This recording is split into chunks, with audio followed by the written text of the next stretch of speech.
Alright, so this is like a Disney Channel original movie, which, isn't a bad thing, Ava herself said. That's the thing. This is a kid's movie, like for 8 to 14-year-olds. Yes. Truly, you've seen it. It's for the little ones. It's for young people. So that's kind of like how I went into it, and since I'm like a 20-something-year-old cartoon, it was just a rent it for me. Let me explain. So you know that scene from Interstellar where Anne Hathaway talks about love connecting everyone, and it could even like extend to different galaxies and stuff? That's this movie. These two fell in love and they do math since they're scientists. They then do some more math together and have kids until one day this dude just straight up disappears for 4 years. But he's white, so it ain't a stereotype. It's really this absentee father. That's one of the reasons why, to be honest with you. Not a black absentee father. Exactly. Exactly. Well, that's why. Yeah. That's why I did it that way. Okay. We then follow Meg, who's a daughter, and she gets hated on more than Meg from Family Guy. She gets picked on at school by Girl Meets World Girl, which obviously ticks off Meg, so Girl Meets Paul. And pretty much she's supposed to represent like every little black girl out there who's never had a hero to look up to.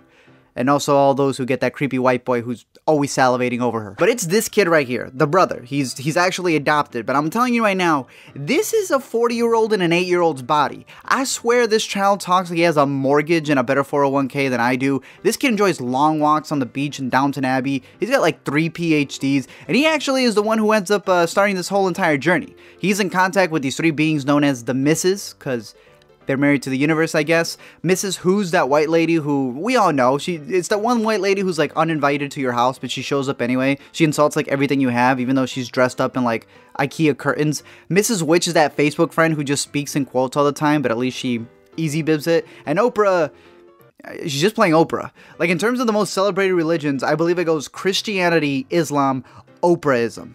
But like, bro, they have her walking around the size of Gamera. If Oprah wanted to, this whole movie would be over because she would just tell the girl to look under her chair and she would find her dad. She tells him about her dad's work, who he believed that we could time travel in a sense to different dimensions by just thinking of the right frequency.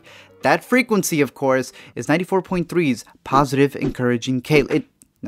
It's love. Pretty much, remember those paper fortune teller things from middle school that would open up and, there'd be like different dimensions, you would have different panels, and even though some panels would disappear, they're not really gone, they're just enfolded.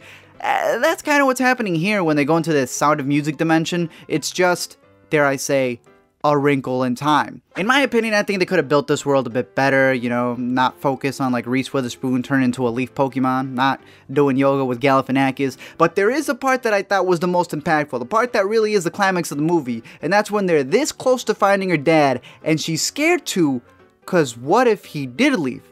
What if she's out looking for him, but he doesn't want to go back with her? Well, damn, girl, I was hoping mine was lost in another dimension and didn't just dip.